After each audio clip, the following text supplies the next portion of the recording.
Welcome. Merry Christmas. It's our Christmas episode. Yeah, it was great. Christmas in June. Oh, God. Why do they keep making me do this? Welcome back to the Breakroom. It's me, Tommy B, and today we're wrapping up our discussion around Black Mirror. That's right. It's a 2-week turnaround time.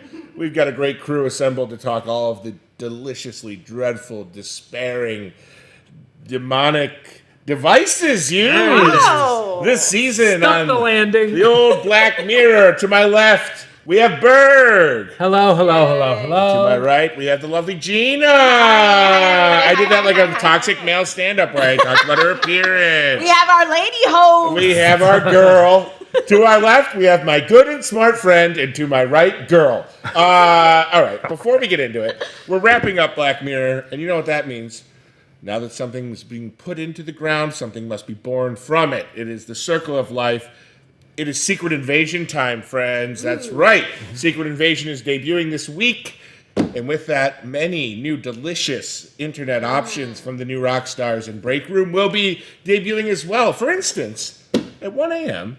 on the Breakroom YouTube channel, directly after the first episode premieres, you can check a reaction show with me and Jay Washington. And let me tell you, we're going to be losing our minds over this, okay? So 1 a.m., you head to the Breakroom YouTube channel. Now, then, 9 a.m., we've got Inside Marvel on Twitch streaming. That's Eric Voss, Maud Garrett, Hector Navarro. Three of the greatest minds. We're calling them the West Coast Avengers. Oh. I love it. That's on Twitch at 9 a.m., but guess what? If you're not going to Twitch with us, you're my enemy. But I will allow you to watch it at 10 a.m.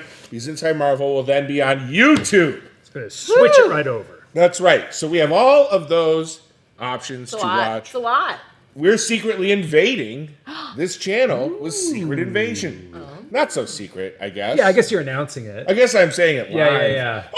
Oh, Merry Christmas. All right, let's talk about Black Mirror, because I would say this is about as far from the Christmas season as you can get. Yeah. Episode 3, Les Mer, Beyond the Sea. This was, I mean, first of all, let's talk about what happens in this episode. We open on Berg kind is of having a heart attack. Yeah, this is truly like one of my all-time favorite Black Mirror episodes. I also very much enjoyed this episode. Gina, your process. I've got to sit with it for a little while. It ended and I went, huh. It is a brutal ending. Yeah.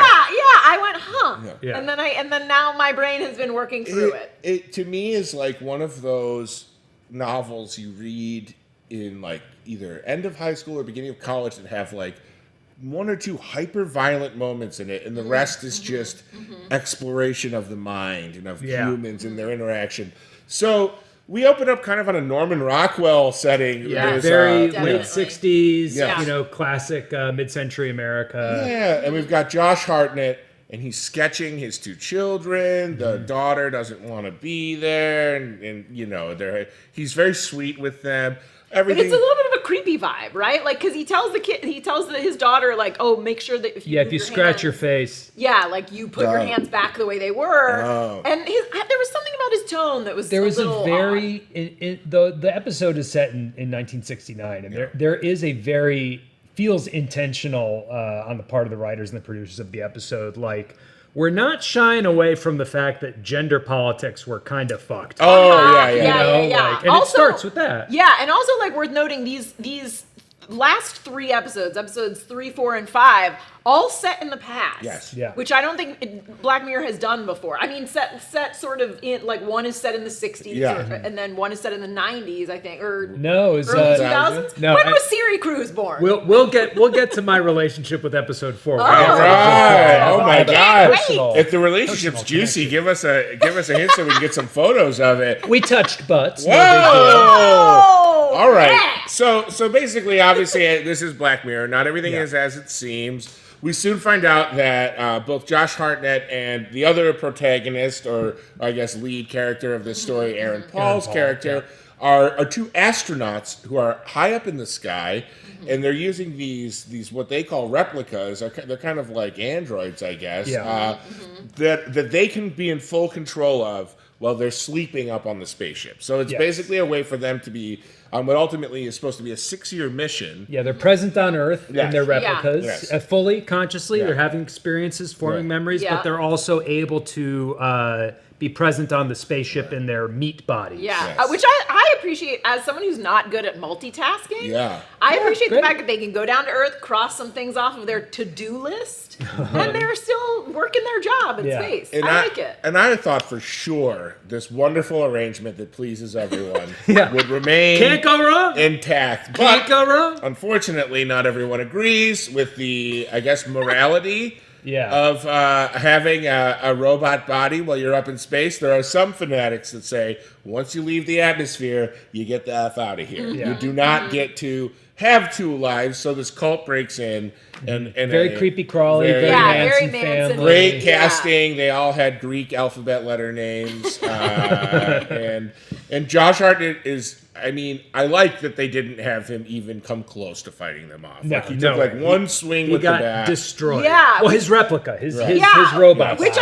I was like, Josh Hartnett's a big dude. He could take him, and then but maybe replicas don't Well, have the strength. I had wondered if, because we get that line from Aaron Paul when he's getting splitting the used wood, to that his he's getting grip. used to the grip, if Yeah, Josh he's- Hartnett didn't quite have all of his like faculties Well, about him. so but this is my issue with that. Mm-hmm. Is so yeah, Aaron Paul says when he's chopping wood that he doesn't have control over his grip, and there is like you would think a dude as beefcakey as Josh Hartnett, Yeah. you know, would be able to easily club a very greasy hippie. Yes. yeah. A man As- practically reigning grease. That lead cult leader, they really just like in hair and makeup, they're like, we're just gonna dump grease all over. And they you. gave him the like red irritated eyes. Yeah, and, yeah. Like this was a like- very clear. It could have been Yeah. a shot from like a 1970s. Drugs are Yes, bad. It yeah. was that guy, PSA. yeah. But so, anyways, so he says he doesn't have control over his grip, but Josh Hartnett's replica is able to draw and You're later right. paint. Right. So he Oh. must have very fine motor control. Yeah. See, I was thinking something different. He's able to successfully get his wife off with his little robot hands. Oh, So it seems like on a clearly- micro level, these Now- digits are Yeah. working fine. I will say when Zoom I, out though. when I started watching this episode, I did not know that fingering in the living room scene was coming. Okay. And I was You didn't watching. expect it? I wasn't expecting it, and I was watching it in the office. And very quickly, I started like sitting there with my headphones on. I'd been leaning back, and I was like, "My door's open. It's weirder if I lean forward to quickly close my laptop, you know." And I just had like that Tim Robinson, like Yes. we can watch a little porn. If Yeah, we're- you still watch a little porn. I mean, I watched it in the office, so you are looking at a nude egg. You know, Yes. there there was more sensual moaning in this episode than we've had in quite a while. Maybe perhaps since the in our lives or in Black Mirror? well, in our lives. No, in this episode of Black Mirror, my life is very erotic. But perhaps since the Haley Atwell replica husband episode. Yes. Yes, well, with that was Domhnall another- Gleeson. That one's Yeah. also an all-timer. And for that was me. another good example of a robot who's very good at sex stuff. Yeah. Well, they're programmed. I mean, as Data told us, he's fully functional. Oh. Right? I mean, let's not forget that from the next Okay. generation. More like Sex Machina. Hey, all right. Copyright Berg. Yeah. 2023. Slap it on a bumper sticker. So that's kind of like That's where we start. that's where we start. It then takes a very violent Yeah, so turn. Josh Hartnett's character's replica gets killed. Josh Hartnett beams back to the space station where he realizes something terrible is happening, beams back down into his replica just in time to see the cult kill his wife and his two children in Yeah. front of him. Yeah. They stranding chop off his him. arm also, Yeah. so he's like sort of You see, like, the experiencing Luke that. arm in it. Yeah, it's very alien. Yeah. There's like milky blood coming out. And very quickly, Josh Hartnett, his meat body, winds up stranded alone in outer space, far away from Earth, with only Aaron Paul as his emotional support network. Right. He is Yeah. completely isolated. Also, Aaron Paul in this episode, I mean, just in general, not to generalize, men in the 50s not super helpful with their feelings. Well, No. I mean, they showed him in his home life pre this tragedy with his wife played by Kate Mara, right? Am I crazy? Yes. Yeah, And then his son, he's really struggling to connect with either of them in this. Yeah. There's something about Yeah, this. yeah, Josh Hartnett took to the replica body like a duck to water. Yeah. Aaron Paul definitely feels like he's a little more like, this feels Yeah, wrong. it starts off and Aaron Paul seems much more emotionally closed off than Hartnett. Hartnett seems to have a nice marriage. He's fingering his wife. Yeah. He's got kids and he's drawing pictures of. Right. Yeah. Aaron Paul seems like he is an alien in his own He's family. jacking off in his shed, and that's as far as he gets towards love. Yeah. Don't disturb Daddy during Daddy time. And even then, he's still getting used to the grip. Yeah. I can't make it work. But yeah, so then the concern for Aaron Paul's character is that every time he goes back up to the ship and leaves his replica, Josh Hartnett's getting like crazier and crazier. His beard's growing out. He's snapping at him. Crazy beard. That's the number one way in TV that you know that a man is on the edge. And I will say this: then the other way that they show you that the man who's on the edge is about to do something really heinous is when they get all groomed up. Yeah. Oh yeah. When The they put on descent into madness happens when you grow the beard. Yeah. The completion of take madness it off. happens when you shave the beard. So we get Aaron Paul and his wife. I'm sorry that I don't know the characters' names. down. Lady number one. Aaron Paul and girl. They come up with a plan that it may be cathartic for Josh Hartnett to spend some time in Aaron Paul's replica body so that he can smell the fresh air, because they're having a full sensory experience in these replicas. Mm-hmm. Yeah. What they touch, taste, and smell, presumably They don't eat. They don't eat. They don't eat Okay. Because there's the scene of them at the table and he's not. But yeah, he says feel the wind on his face and take in. So the they don't scenery. eat. Well, maybe they, Anyway, they so Josh begins painting the house, painting a portrait of the house. Yes, as like a thank you. Yeah, and him and Kate Mara's character grow closer. He develops feelings for her. Ultimately, as always happens, you give an inch, he takes a mile. That's a Hartnett rule. You give Hartnett an inch, he'll take a mile. And he crosses a line, and this upsets Kate Mara. Josh is barred from returning back to Earth in the replica body. He's now going to have to live out the mission while Aaron Paul gets to have his nice, big, happy family. And guess what that means? It's shaving time, because Josh Hartnett ain't going to let Aaron Paul have that experience. Yeah, Josh Hartnett feels bad. He wants to go back down to apologize. Aaron Paul is deeply possessive of Kate Mara. Yes. Who also didn't like what was going on. Well, I guess if I found a sketchbook full of my wife in poses, and then found out that not only did she not pose for those, that was just this guy fantasizing about my wife all the time. It's the funniest excuse that Hartnett's character. You don't understand. It was a fantasy. Yeah, it's no big deal. I was just living down on Earth with your wife, fantasizing about it. Yeah, That's in still your not body, okay. in essentially your body. It's like Aaron Paul going like, it seems like you're fantasizing about my wife. No, I would never. I'm fantasizing. Yeah. It's like, what?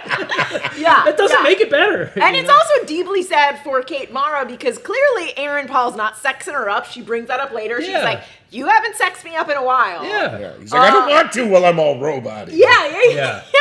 And she's a reader. She's reading some sci-fi books, and so she's connecting with Josh Hartnett on this level of like he's recommending books, and there's nothing sexier in the 50s than recomming books. I to heard a lady. that was like better than buying a drink for a gal at a bar. Mind if I recommend some Philip K. Dick? Shall we? Shall we go get some Isaac Asimov? Now, very, very good, you guys. Very good. We know things.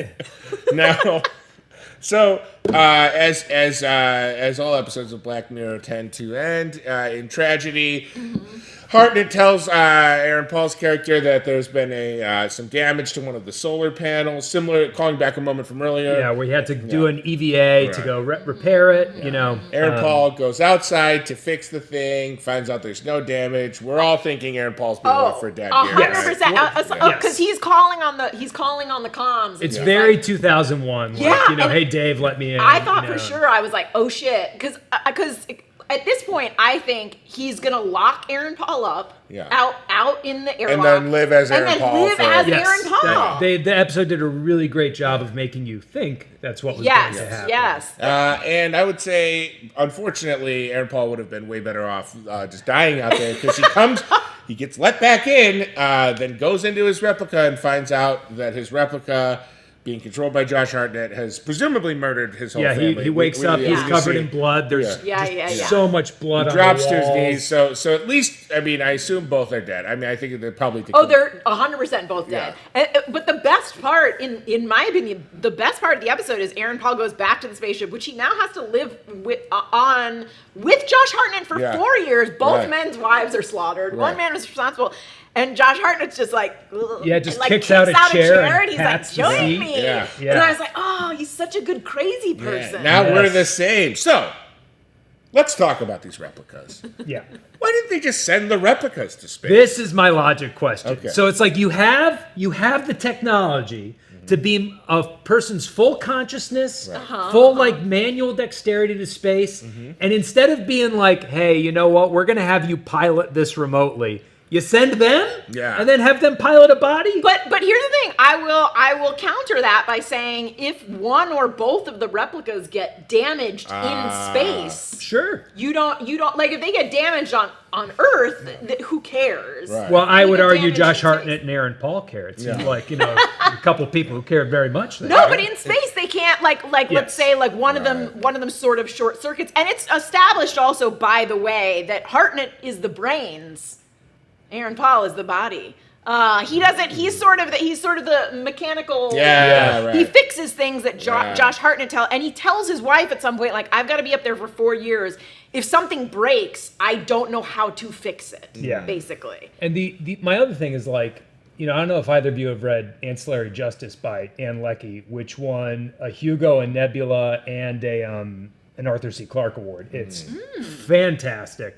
But in Ancillary Justice, there's an AI in a human body, but the AI used to be a ship, right? Like, so this idea of why does there even need to be a human body involved? If they have that much expertise at piloting and managing the day-to-day systems of the spacecraft, you don't need to give it fingers. It doesn't need to be shaped like a humanoid. Just have two people who beam into a ship and manage it that way. So here's my thought. We don't get a lot into the maintenance of the robots. Right? I do. I spent a lot of time. No. I'm saying wrote a whole journal entry about the episode doesn't get. We just see they have the watches that are kind of monitoring. Yes. So there may be off screen once a month someone comes in and goes like. Zzz, like these robots would be maybe way more fragile than we think. And I also think at this point in the space race, it's very possible that there is a research objective to having humans in space to study the effects of microgravity and cosmic radiation and stuff on the human body, and a robot couldn't do that. Yeah, but the episode doesn't say that. I mean, here's the thing. The thing that I like about Black Mirror is that they leave a lot to the imagination. I wouldn't be surprised if in a future episode these sort of humanoid robots come up. If like we haven't seen them already, maybe we've already seen them. Here's what I genuinely think. If Charlie Brooker were here and I told him all this stuff, I think we'd go like, that wasn't the point of the fucking episode. Right. And I think he would be right. I think he would be 100% right. He'd be like, Berg, shut up. He would be like, focus on the humanity, sir. I mean, it does seem like it was a purposeful choice not to have any government like monitoring involved in the episode, right? Like they left all of that out. Like it was all kind of like these guys are self-sufficient.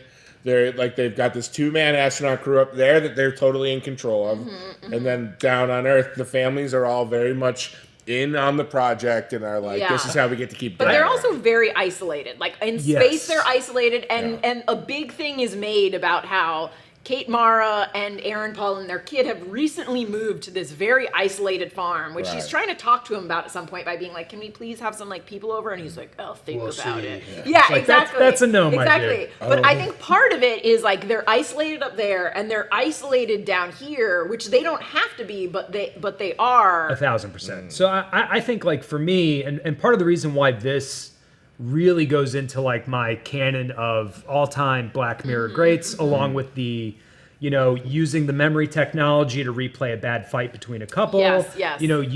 Bringing Domhnall Gleeson back as a sex robot. Like it's using technology as a lens to view like this very intense grieving and trauma process that Josh Hartnett's character is going through.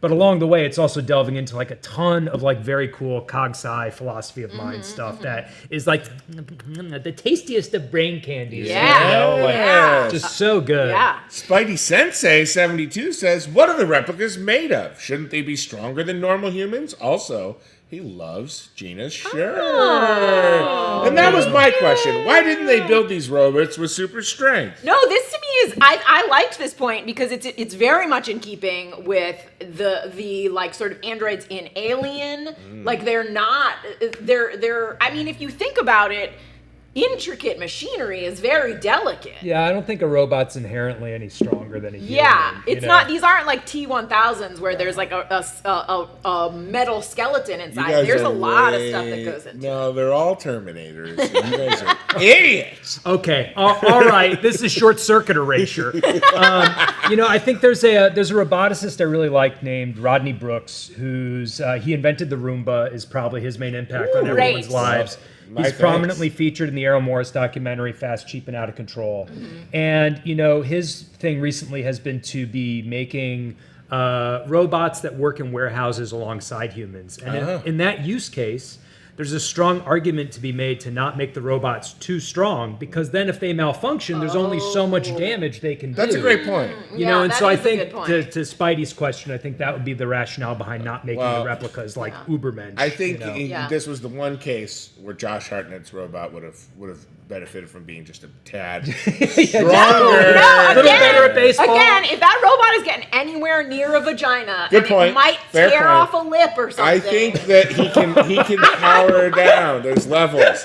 He can power down. Let's check out what the people in the chat are saying. I think Gina raises an excellent point. I mean, I think that's kind of the end of the point, right? I think that's the end all be all. Ryan Painter says, F Morbid time, it's shaving time. It's shaving time. All right. Yeah, that would be a good. Our good pal Christian Unpronounceable says, I read someone who asked why, but with the two government-built replicas probably worth billions, did the families not have protection? Good point. Yeah, I think that this probably goes back to the fact that they want them to feel as normal as humanly possible, right? I mean, within the episode itself, they want them to feel as isolated as possible because it adds. But in actuality, part of it is like, you can. Like when they're recruiting people for this mission, the selling point is probably you can live a totally normal life for 6 years. And your family can live a totally normal life for 6 years. Also, there was a period of time in like history where for some reason they would only take family men to do jobs. Like, they'd be like, that proves that he's not going to go insane. It was a sign of Christian morality. Yeah, didn't we learn this lesson from The Shining? Don't all family men go insane and kill their family. Yeah, certainly, or they leave. Virghost 1312 says, I just want to know what the panel thought about the cult and which cult they would join if they could. Ooh. Terrifying. Me, I joined improv. I already joined a cult. I also spent quite a lot of time in the cult of improv. Yes. I got to a fairly prominent position and I got out. But I fucking loved it. I don't know. I think if there's like a real cult, I would want it to be something that was like fun and druidic with like nature and roads. I'm not into like the shaving my testicles and wearing Nikes thing. That's not. I mean, I'm into that, just not for a cult. I want that to be my own choice. If I do that, it's because I have a swim meet and I like new shoes. I'm trying to set it. I think I could do something where it's like, once every like 3 full moons we sacrifice a goat and dance around and eat mushrooms. I think I could do that. I don't want any animal sacrifice in my cult, but I would join pretty much any cult that worships food. Oh, yeah. Sure. Like there's a sandwich cult that they're like, like once a month, eat sandwiches under the full moon. I'm in. Yeah, I could see myself getting sucked into like a business cult, like an MLM. Yeah, or like selling like leggings. Tommy's or like a really well done Reddit subreddit. Not that we're doing that anymore, but that like is like we're all doing stonks and we're doing like trading, and then they're like brothers and sisters, you gotta pay to be in the club, and I start coming into work later and later, more bleary eyed, and I'm like, you're growing your beard out and you're shaving. I'm like, guys, the market's open at 5 a.m. 5 a.m. East Coast time. So one of the things I liked about this episode, beyond the cult, was the replicas and this idea of that your consciousness is not tied to your body, which I don't know philosophically if I agree with that or not, but I think it makes for interesting fodder in the episode. But also the idea that the technology they had was good enough that Josh Hartnett, who is, as we mentioned, a lot physically bigger than Aaron Paul, could go into Aaron Paul's body, and Aaron Paul is a talented enough actor that like he could like lean against a doorway and ask about linseed oil, and you go like, that's Josh Hartnett being a creep, But this idea is that like even in real life, like you can't you can't do that? Like, if someone just put little fingertip extenders on your hands, it would make your be like, physical "Ah." body misaligned with your mental map of your Yes. body so much Yeah. that it would take you ages to adjust. And Hartnett's out there painting fine paintings, drawing nipples willy-nilly. You know, Perfect circles. Perfect yeah. circles. No one's my areola looks like Cuba. You know, like no one's got ones that perfect. Come Yeah. on. I can't show them on Twitch, but I'll show you on screen. Thank you. But I thought that was like one of the many things in the episode I really loved was just how many questions it raised for me and how well it dealt with this idea of like, where are you? Does it matter, and how tied to your body is it? Especially coming out of pandemic, which I know was an inspiration for the episode with all the isolation and Absolutely. stuff. I loved it. We've got time for a couple more chat cues. We got Verghost 1312 saying, "Damn, they got into the improv pyramid scheme and zip zap zopped into a ritual sacrifice." That's always how it goes. I mean, That's I- always how it goes. Definitely, like there could have been like a couple level 1 or level 2 I mean, students. the invocation is straight up a demon ritual. That's it's true. straight up a Yeah. demon ritual that Del Close took from a book about how to summon demons. Yeah. Like, that's what it is. I mean, yeah, when one of your founders is basically like a drug addicted witch, you're yeah. You're like, playing you're a already game, off on and then it. you're like, that's the guy who we're going to put on all of our logos. Yeah. He's the one. This won't bite us in the ass at any point Yeah, down never. the line. Never. And then we got our friend Ryan Painter once again. What do you think this episode's commentary was about? I mean, I think there were a few things to draw Yeah, from. that's a lot. Yeah. That's a loaded question. Certainly isolation and what it does to the brain. Yeah, I would say as the girl, I would say a lot of this is about how men become an island unto themselves Yes. and don't, because even when Aaron Paul is given the opportunity to sort of console Josh Hartnett about his murdered Yeah. family, he doesn't know what to He do. kind of like Yeah. pats him on the He's shoulder. just like, and, do you want to maybe Yeah, there's have a lot sex of- with my wife? I Yeah. guess I don't Very know. weird, like, dude handshakes. Yeah. Their Yeah. handshakes were, Yeah. that felt very purposeful. That both times Hartnett was like thanking or apologizing. He like did this weird Yeah.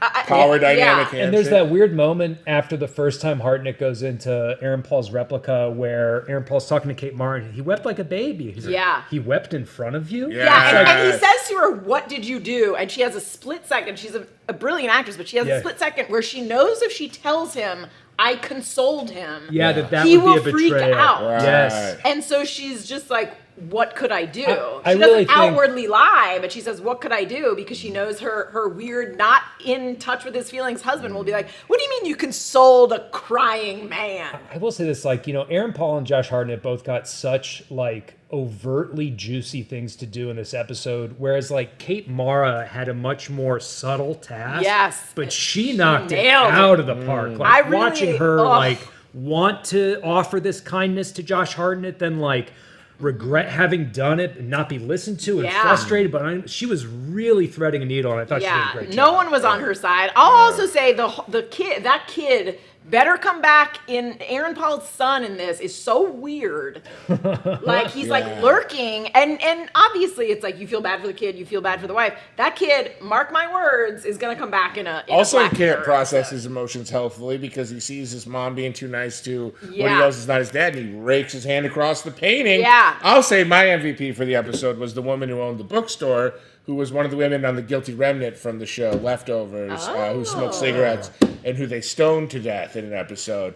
She really ran a retail job efficiently. Speaking of efficient retail jobs, Nerd Riot shirts are here. Oh, brilliant Look at that segue! Yes. Brilliant segue! We are got Nerd Riot invading your shirts. chests Oh. with secret invasion shirts. How cool are they? Look at this. Now, going Look to at this shirt. nerdriot.shop is the best way to support any new Rockstars Network channel. You buy one of these secret invasion puppies, who knows? Maybe we get to do after shows on Red Mirror, or we get to do after shows. We get more celebrities in here. Maybe John will go back to hugging me again. I don't know. The wells have run We can dry dream. in the emotional. We got to pay John per hug. John is a paper hug type of guy. NerdRiot.shop. We've got Secret Invasion stuff. We've got a really cool Indiana Jones shirt coming out. We've got a very, very cool Barbie Oppenheimer crossover Hell shirt. yeah. I wore it to the Alamo Draft House the other day, not to brag, and I got a lot of compliments on it and a few death threats. So if you want a shirt that's going to have people talking about it, you go to NerdRiot.shop. Episode 4, Mazey Day. A hazy, mazy day. Do you pronounce it Mazey or Mazey? Maisie. Mazey. So let's talk about this episode. The general. Oh, well, hang on. No, how do you pronounce it? Because you really moved on. I pronounce it Mazey. Wow. Listen, I'm willing to yield when I think my intellectual betters have overruled me. So let's talk about now. I had, as a feeble-minded man who's read 3 books in his life, the Old Testament, the New Testament, and Joshua, a Christian book about Christ returning to earth. Let's talk about this episode. It seemed to be that the thesis was paparazzi's bad at first, but we went into something far deeper. So we open, obviously, we have Zazie Beetz, the wonderful Zazie. Wonderful Zazie. Who's really cornering the market on supernatural anthology series. Yes. Because she was also in the new Twilight Zone. Yes. Yeah. And I feel like she is a versatile actress in the sense that, she is almost, we've seen her glamorous, but we can almost believe her sharing an apartment with that dude. I buy it 1,000%. Yeah, with just a little bit of tying a flannel around her waist. Where, she definitely shares an apartment with a guy who's afraid to tell her she's a shitty roommate. So this episode, it begins kind of like a night crawler. We are stalking celebrities, we're ruining their lives. She takes pictures of an actor as he's leaving a hotel with a man and outs him as being gay. This has huge repercussions later in the episode. The actor winds up committing suicide. She feels incredibly guilty for it. She gets out of the paparazzi game. Yes. And she starts working at a cafe, which, let me tell you, if I had taken pictures while being a barista of all the celebrities that came in, I could have been a successful paparazzi. Oh, so she should have crossed over her career. I think so. Yeah. Now, and we also find out that actor was the star of Sea of Tranquility. Which is an Easter egg. Good Easter egg. I know we're going to share those Easter eggs later, but that was one where even I went, I get that. Yeah. So then basically what we get is there's been this actress, this superstar actress who behaved erratically on the set. We see from her point of view that she has hit someone with her car while in Czechoslovakia. Yes. Which also tells us about the time frame, right? Because there is no Czechoslovakia anymore. Yeah, right? well, this is they established the time frame because when Surrey over was the born, radio they say Surrey Cruise has been born. So that also narrows the it down to music, because there's that A. Marie specific song.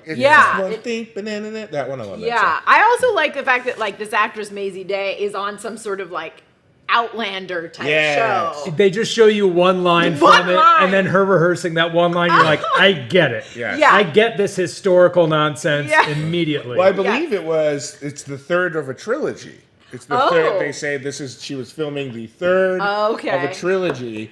But so she gets in this car accident. Yep. She becomes very tortured by it. Yeah, she's all hopped up on mushrooms when she does mushrooms. it. She eats some mushrooms, then needs to go to the store to get some smokes. Yeah, I deeply respect a show that shows us an accurate that level of mushrooms where you just have one and then you're like, I'm fine. I can go out in public, and then you go to the 7-Eleven and grab some Fritos and you're like, I should not have come. I was like, I was fine. I was fine to be home. Yeah. Why didn't I just keep listening to Starman? Yeah, I didn't need a Dr. Pepper this badly. I could have been on my couch. There's delivery. Well, in that time there was no DoorDash. There was no. or That's Grubhub true, especially or in Joe Czechoslovakia. Puff. Maybe I don't know. Maybe that's where it started. Oh, that's where Gorgash was from. That's a deep cut for all you real new Rockstars fans. All right, so ultimately, this woman, Mazey Day, becomes the paparazzi obsession. The bounty is set at $30,000 for who can get the first picture of her. 40,000 if she looks strung out. Yeah. Which is so very dark. Yeah, it's very dark, and it's especially after all the stuff with Britney Spears. Yes. You're just you feel for this woman, although she did, we think, just kill someone with her car and sort of drive away. So we see, the episode seems to know, you guys all saw Succession, right? Right. The episode seems to be leaning into that. You know? Can't be president. You can't be in charge. You killed a Yeah. person. No, I didn't. Yeah. Anyway, I could talk about that forever. But so she seeks the help of this famous Hollywood guru. He takes her to this faraway rehab center. Zazie Beetz figures this out, follows their car. They get to a diner. The car figures out that Zazie Beetz is following them. Puncture in the tires. The diner owner gives her just enough information to figure out where they've taken Mazey Day. It's the doctor. It's the strong dude and Mazey Day. So Zazie Beetz' character calls her friend Heck. Heck shows up on his little putt-putt motorcycle. Very good putt-putt motorcycle. And which I think those motorcycles are always cool. They always just seem like you could really...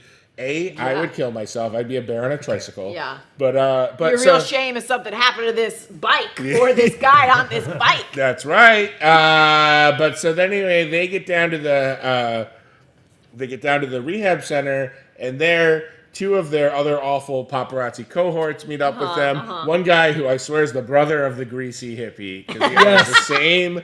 Yes, the guy in the tiny hat. Yeah. Desperation rolling off of this man. I looked that actor up afterwards because I was like, I recognize this guy from somewhere, and I don't. I just recognize that kind of weirdo he was playing from somewhere. Somewhere is Hollywood. I mean, like, there's got to be a file at every major casting office that's just creeps. It's a computer file now. It used to be a file folder where lucrative career. We're like, this guy is like either too skinny and too tall, or short and skinny, or whatever, short and He's fat. like either a slender man or like like Leprechaun's older brother. Like the cool leprechaun who buys him beer. Yeah.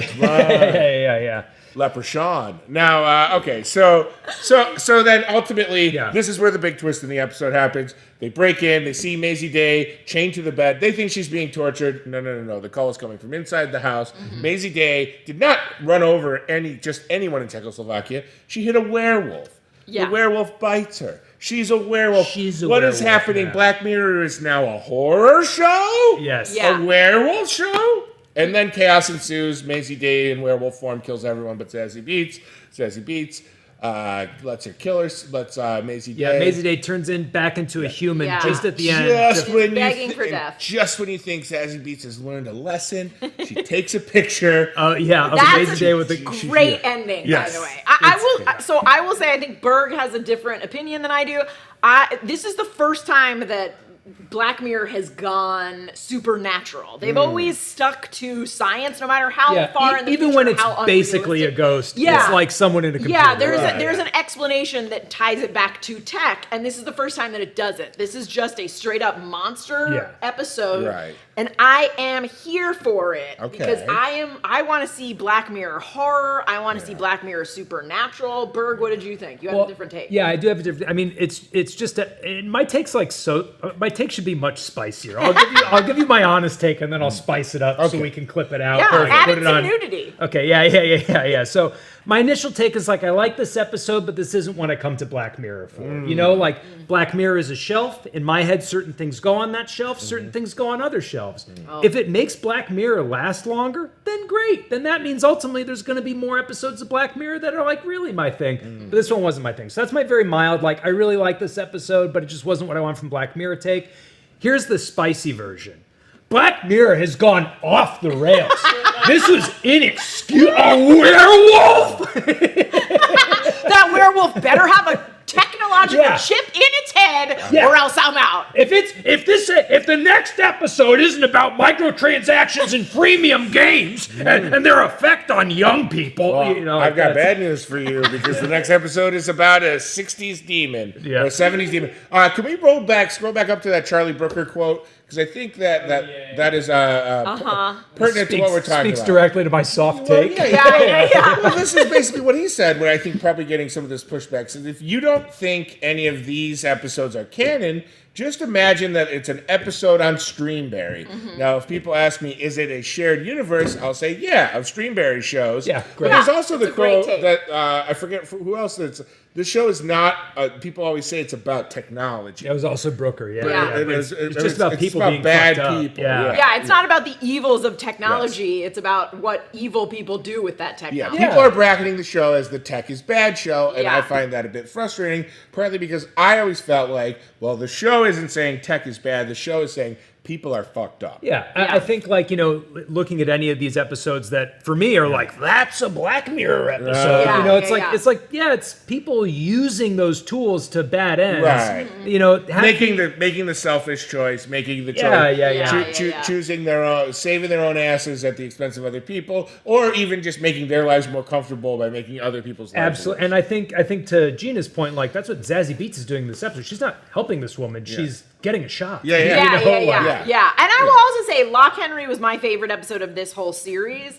or this whole season, and that also did not feel like a Black Mirror episode. not at So all. Yeah. I think that there's room in this. I think Brooker's a good enough writer that and this last episode that we're going to get to was a totally different project that he was working on, and then he sort of decided like, why am I I didn't know that. Yeah, so it was originally a Red Mirror Yes. thing that it was going to be a different beast altogether, and then something happened. Is Red Mirror a different show that already exists, or is this like? That's a good question. I thought it was just like a fun in-universe, like that Streamberries thing. I thought like what he was doing was he's like, Black Mirror is a success. Let's make Red Mirror and specifically do supernatural monster shit with it. But I'm here for all of it. I want a werewolf and paparazzi are evil. I want a Green Mirror. Give it to me. So Spidey Sense, I'd love to question, they all live in LA. Are the paparazzi really that bad out there? They're pretty bad. Oh, yes. And like, so my connection to this episode is in the time period where it takes place, which is like late aughts, mid to late aughts, when like every 3 days, like, Perez Hilton would put up a shot of, Misha like, Barton with like a like an upskirt coming out of a limo drunkenly, and like these poor actresses had like zero expectation of being able to just be a fuck up 20-year-old like everyone else. And TMZ was just on the cusp of becoming a channel. It was still like a blog that dude ran.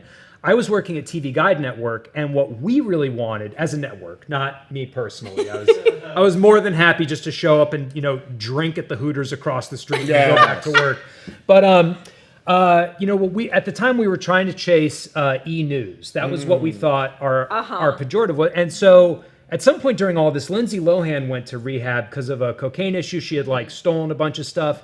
And because I had my own camera that I would shoot comedy sketches with on nights and weekends, they were like, hey, Berg, why don't you go camp out outside of this rehab center where we think Lindsay Lohan is and see if you can get shots? And I was like, this sucks, but it gets me out of the office all day. And because cell phones were like a thing, but smartphones were not, that just meant I had some time to myself. Right. So I spent like 6 hours sitting on Mulholland Drive outside of this rehab facility with a camera, making no bones about what I was doing, but also absolutely uninvested in getting any footage of anyone. I was like, this look, story ends with you being ripped apart by a werewolf, yeah, right? and now I am a werewolf. Oh, okay. Good for you. Yeah, I was gonna tell everyone at the next office party. I'm a werewolf. I've seen working at iOS. Anytime we had any sort of celebrity there, someone would tell, and that would be the only time it was ever annoying to get in and out because it'd just be paparazzi people,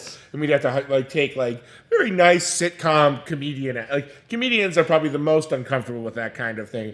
But the most paparazzi attacking and putting someone in danger I ever saw in person was actually right by UCB Franklin. There's a restaurant called La Poubelle. And Misha Barton was coming out of La Poubelle around that time period, and she was getting completely like just crushed by camera guys, just not letting her out. And she finally gets basically crowd surfed into the road where there's a car waiting for her, but there's another car coming, and she's not close to getting hit by the car, but close enough that you're no person should ever be closer than she needs to be.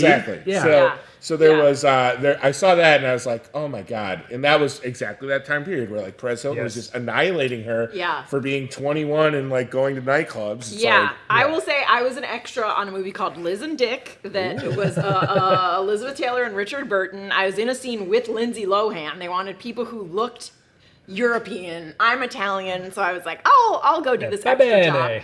And it's her sort of yelling at the actor, playing Richard Burton. And in between shots, we were on a yacht, basically. This was a yacht shot. And there were paparazzi set up on the beach.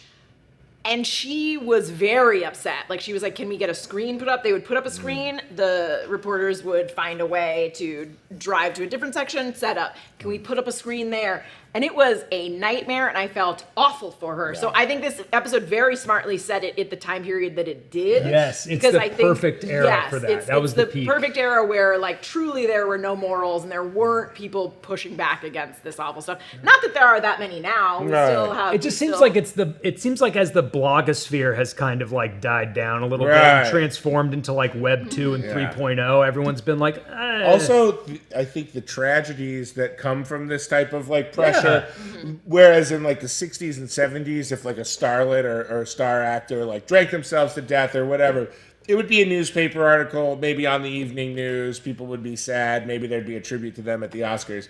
Now we get full forensics on just how insane these people were driven by bloggers, by personalities whose job it is to just snark on celebrities. And it's like the consequences feel way more real when you take a look at someone like Lindsay Lohan's life, who's like, certainly had a lot of breaks and had a lot of wonderful privileges that she's had, but also every single thing has come with an immense cost. And now you have a person who's not even supposedly, probably not even halfway through their life, and it feels like they've lived 100 lives. Yes, or Britney Spears. Yes. Like when Britney Spears shaved her head and was fending paparazzi off with umbrellas, I am not proud of this, but I admit to being one of the people who's like, look how crazy Britney. Yeah. And it's like, yeah, of course. She had the entire world putting everything under a microscope. She couldn't just breathe, Like, that must have been horrible for her. Yeah. So that's my question for you guys. I wrote this question. Yeah. What is each of your line when it comes to how much of a celebrity's life is fair game? I think no part of their life is fair game. That's my take. I think acting is a job. As someone who's written on TV shows, as someone who's interacted with a lot of professional actors, that's just another job. They're not, just because they want this job does not mean, I think some people say, well, they want attention or else they wouldn't be acting. That is not true. Well, someone in the episode's like, he'd kill himself if we didn't take his picture. And that's my only counterpoint. And it's not even a counterpoint, because I agree with you. For the most part, if it's your job, you show up, you do your job, you should be entitled to drive home, go get a bite to eat, whatever. But there are the people who are celebrities for being a celebrity that call the paparazzi themselves, and so it kind of clouds the pool of like, if you're in the relationship or the PR people that are like, let's create a moment. But that's their choice. That's my only. Sure. That's my counterpoint. Is that. But other people could inevitably get pulled into it. But I think that's you have people like the Kardashians. Right. That is their choice to put their whole brand has been my life is on tape. Yes. And I will say the average actor on they are not. They got into this because they love acting. I think at some point we probably have all acted in things. If all of a sudden I acted in something big and people started to take I would lose my goddamn mind. I mean, just think, we were talking about improv earlier disparagingly. The truth is, I love it dearly. It's the most constant thing in my life. I know you both do. It's why we all have this job. Yes, I know. Yeah, but so even the times I've been just trying to eat at a restaurant and I've been recognized by a very well-meaning student or audience member who's been like, hey, you did a scene 3 weeks ago about this. There's part of me that's like, thanks, but I'm not good at this interaction. I don't want this, and I can only imagine how much worse it gets if you're the new Star Wars character everybody hates, or something. Well, just try and be in the favorite face on New Rockstars, guys. Now, okay, so I think we've put a bow on the paparazzi. Let's talk about this fifth and final episode, which you guys had brought some insight in. Demon 79. This was originally a different project. Demon 79, co-written by Ms. Marvel head writer Bishop K. Ali. Different style of opening credit. The whole thing was stylized differently, right? Yeah. Different style of opening credits for this, done in 70s horror movie style. A Red Mirror film. It was apparently originally a separate project Brooker was working on. And we're running long on time, so we're going to do just the tightest summary of this. I was having so much fun, guys. I take ownership over this. You guys have such good insight. Woman finds a talisman, has to kill 3 people or else a demon says the world is going to end. She successfully kills 2, fails at the 3rd. The world ends. They go hand in hand into an endless void. Well said, Take girl. That, prompter. Prompter telling us to keep it tight. I think we kept it too tight because we're all done. That's it. All right. So what would this is good. I read this question and this made me laugh very hard. Okay. What would someone have to tell you to convince you to murder people? Oh my God. Because we've seen other examples of this, right? Yes. A Knock at the Cabin just came out this year. Yeah, there's a lot of... Listen, this episode basically, a woman who, again, this is set in, the 70s. This is set in, I believe, 78. Because the song that they play throughout was released in... Rasputin, Lover of the Russian Queen. Yeah. Oh, no, I was talking about the Art Garfunkel song. That was released in 78. So this is clearly... I mean, it's called Demon 79, so maybe it's set in 79. But... This woman... It is a clue. this woman who's Indian and getting racism this entire episode. Just getting microaggressed and just macroaggressed to constantly. death. People are complaining about how her food smells. She basically like has to eat her lunch in the basement because her bitchy coworker doesn't like the way her food smells. Vicky. Yeah. And she accidentally cuts herself and then finds what looks like a domino, but has sort of a symbol on it. Has like a sigil. Football upright symbol. It really does look Yes, like it's actually the symbol from the episode White Bear Yes. that recurs. So it does look like goalposts, but it's from White Bear. And so basically this demon starts talking to her through this talisman and saying like, hey, let me out. She thinks she's going insane, but eventually this demon comes out and he says, hey, here's the thing. You anointed this with your blood. Promise you won't get mad. And he's And the so demon's good. He's great. such a great actor. I haven't He's seen that brilliant. actor in anything else. Me neither. Papa Esidu, I believe. I his have name never, is, but I it's- loved him. I was he like, was I'm so fantastic. conflicted. I know he's a demon trying to get her to kill people, but I want to be his best friend. And he's wearing this like feathery disco shoulder it's pad thing the whole time. It's very fantastic. fun. But he basically says if you don't kill 3 people in 3 days, the world will end. And she pushes back, and then he shows her a vision, and then she goes and kills people. And every time something like this happens in a movie or a TV show, I'm like, what would my convincing point be where someone said kill 3 people? Because I know myself, I think I would be like, cool, then the world ends. Like nothing you say could convince me. Man. But then also there's a part of me that's like, offer me a Klondike bar, bitch. I'm so far on the other side of the spectrum. Like you threaten my dog or my daughter, I'll tear your throat out. Oh, You know, okay. like if someone was even like, hey, if you don't kill this guy, your daughter's gonna have a bad afternoon. I'd be like, give me the fucking hammer now. You need like, no proof. I am Take I note, am people. a Jets fan. I have seen Oblivion, the likes of which you cannot imagine. So the demon would not even have to show you. Demon shows up. images. I'm like, yeah, fuck it. Let's get it done. I don't want this to do hanging over my head. This you know, is like harrowing information. I don't It's take very- delight this in is it. very- But Also, I'm a throughout the whole- task-oriented individual. Throughout the whole episode, by the way, you have no idea if this demon is telling the truth until the very end. Until the very end. But like, Yeah. But like, I at some point thought he's probably telling the truth, but is the twist going to be that he's not? I don't know. I had the same conversation with a friend after watching The Fog, the John Carpenter film, where yes. the pirates come and they're like, we have to take 8 sacrifices. And I remember as we were watching the movie, I was like, if I was the mayor of this town, I would just put 8 people on a raft and fucking burn them. And my buddy who I was sitting next to was like, oh my God. Yeah, that's the last time he talked to you. It's the ever. whole town. We're It's the finding whole out town. horrible things about Berg. I think I fall somewhere in the middle. I'd like to think that it would take quite a bit, but I have to say that, yeah, I mean, I look at like examples of like rage kills, right? Like Yeah. where like someone gets pushed to their edge, pushed to their edge, and then finally, commits a horrible act. And I'm like, oh yeah, I could probably get pushed that far. Yeah. I was thinking of like was it the first season of Fargo, when Martin Freeman and his wife is just dressing him down, and he just goes donk with the hammer. Yeah. And she just looks at him like, and then Yeah. falls over. Yeah. And I'm like, yeah, I mean, the idea, like, I guess it would depend, because she bludgeoned people in this. Yeah. It's so violent. But also, I mean, there's a scene where they go through like how she's going to kill people, and it's like knife, and he's like, no, you're not a knife person. Yeah. And I also had a moment of like, what would I use to Yeah. kill people? Like, what's I've my had this thing? same conversation with people. And again, By the way, we have to burn this thing. I know. Yeah, also, I know. at some point the camera's gonna glitch out and Yeah. it's gonna come back up, and Berg is just gonna be sitting there. just soaked in blood on his blood. hands, tied. Just holding up a Nerd Riot t-shirt. I die with my eyes open, by the way. I died with my beloved Pixar mug. Yeah, a friend of my girlfriend's was like, we were like hanging out one night. She was like, okay, so if you had to kill somebody, what Jeez. weapon would you use? And Yeah. Your everyone, friend, the girl from Monster, Eileen Warnos? and everyone's like, gosh, I don't know. It's too grim to even think about. Without missing a beat, it was bare hands. See, Bare hands. the thing about this is that she only has 3 days, because if it were Yeah. me and if someone successfully convinced me you have to kill, I would like make a list. I would use poison in someone's mandatory fun mug. Oh my God. Before they knew it, 2 days later, boom, dead. Can you imagine that poor idiot? Oh, she's making her list and checking it twice. Oh! This season of Black Mirror often looked into the past. So how did we feel about that?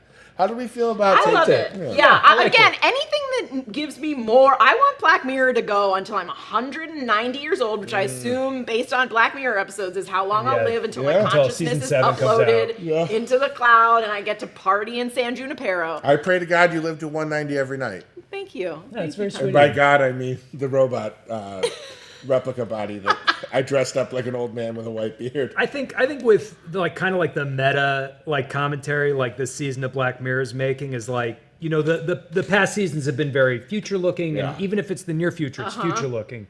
And I think the point here, at least my takeaway, is hey, tech's always going to have an influence, and even the episodes that aren't tech oriented, it's camera is tech, those VCR tapes of Bergerson or Bergeron, whatever, that's tech, there's always going to be a way in which it impacts people's lives, and there's always going to be a way for that to be misused towards nefarious or straight up bad. Ends. Horror and terror can happen at any time. Yes. Yeah, the point is to never feel safe. No, I think for me, something that's interesting, kind of along what you're saying, is that there's a way for this show to move backwards and forwards and still keep the tech theme.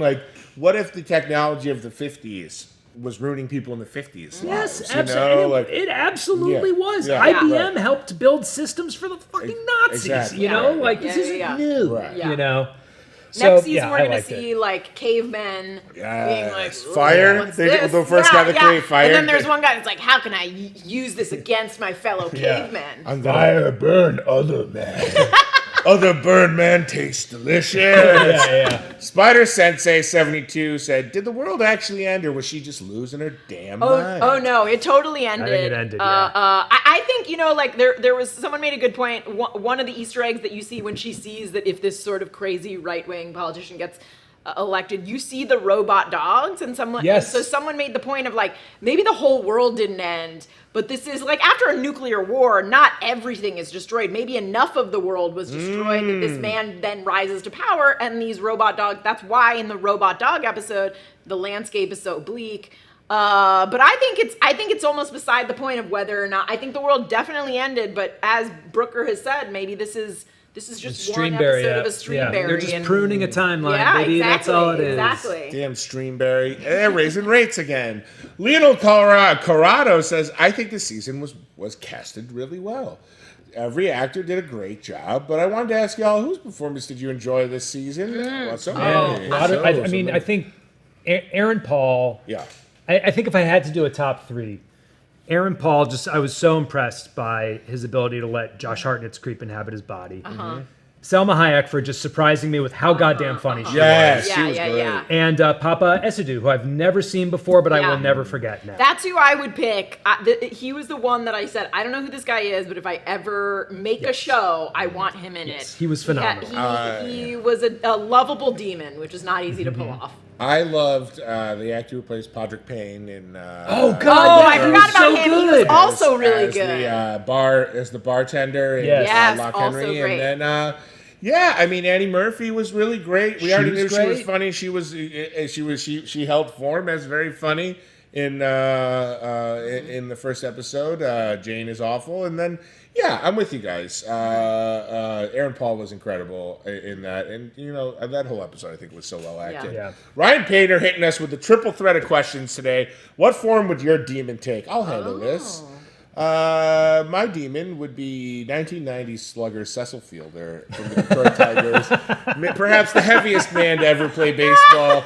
Not really a speck of athleticism in his body in his later years, although in college he was a championship basketball player.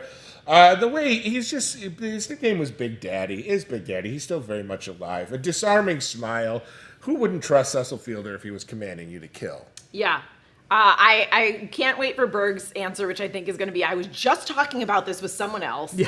No one else had answers, but I knew immediately what form my demon was. It was a corpse, the corpse of my mother. My hands around it. I'm of two mindsets, because he takes this form in this episode because she's lusting after this guy and he's like, I'll sort of take the form of this recent memory she has. I'm a big fan of taking the form of non-threatening things, so I might be snap, crackle, and or pop. Whoa, that's pretty good. I think like a demon form of like cereal mascots. Well, what if like, you're pick really up the attracted to hammer. those little rascals? Yeah. You can be. I'm sure someone's jacked off to those guys before. Oh, I guarantee someone has. I'm not going to say how I have that knowledge. Let's just say we got some time later in the week to go over how hot cereal mascots are. Yeah. Berg? Toucan Sam, baby. I think. I like. Let's see if it's like someone who's like. I think honestly, right now, my gut instinct is it would be my dog. I think this would be this terrifying demon, and then I would all of a sudden have this tiny, toothless, ancient Chihuahua going like, "Oh, we gotta go kill people," you know. But yeah, I think it would be my dog Tilda. I think Tilda. that's a If good Tilda one. asked me to kill, yeah, I'd do I'd it. be like, I got it. Yeah, if a dog asks me to kill, I'm killing anyone. She's so old, I gotta kill someone for her. Gotham Knight 007, that question is disrespectful. We're not going to answer it. Josh Allen will throw touchdowns to Stephon Diggs because he's not leaving the team. Gina, we got a little bit of time. Get us through some Easter eggs. Okay, yeah. we talked about some of these before, but in episode 3, one of the films playing at the theater that Josh Hartnett goes to with his family is Space Fleet, which you'll remember is the fictional Star Trek-esque show Jesse Plemons was obsessed with in season 4's USS It was the Palliser. Kristen Milioti episode, right? Yes. So this also helps date the episode a little bit because he says like this that when that show came out. Yeah. Justin Camley is the actor who kills himself in Mazey Day. He was one of the stars of Seas of Tranquility. Tommy, you mentioned that. The recurring fake show that pops up in the Black Mirror universe. You'll hear it referenced. Also in episode 4, Mazey Day, when she comes out of the club and all the paparazzi are trying to swarm her, she's coming out of Club Quagmire, which was that weird S&M sex club in San Junipero. The one where she was like, don't go to that Yeah, club. like they're like, "Ugh, it's very weird. I don't think it's supposed to be the same club. I think it's just a fun little Easter egg. Also, Yorkie's Coffee Shop is where Zazie Beetz works in this. Yorkie was the name of the main character in San Junipero. So we got 2 San Junipero references. We talked about the robot dogs that in episode 5, Nita sees the dogs from Metalhead, which is the second time this season that we get Boston an Dynamics image big of- dogs that the NYPD is using in the streets of America. Yeah, Like, they are not coordinated yet, but they will someday kill Yes. us. And then also in episode 5, I mentioned that's a white bear reference that's on the talisman. And also, this is the image that Michael Smart, this very shady right-wing politician, adopts as his symbol for the new Britannia party that he's going to. Which, like, if anything was telling you that this politician is evil, it's that he's using this symbol that was used in an episode and also summons demons, apparently. Yes. Yeah. Speaking of summoning demons, I got to eat some dinner soon. I'm so hungry. Summon that demon, baby. That's it for us today, guys. Make sure to give us a follow here on Twitch. Subscribe to the Breakroom channel on YouTube, where you can catch cut downs and replays of all of our streams, as well as exclusive content and celebrity interviews. This is Berg. This is Gina. I'm Tommy B. I'll be back in 10 hours with Jay Washington, reacting to that Secret Invasion pilot, or episode 1. We're so excited about Secret Invasion. We were so excited to cover Black Mirror. Thank you guys for joining us. Hey, thanks for having us. I'm gonna And we'll rewatch be- it. Yeah, and we'll be back next time we need 3 people to get weird.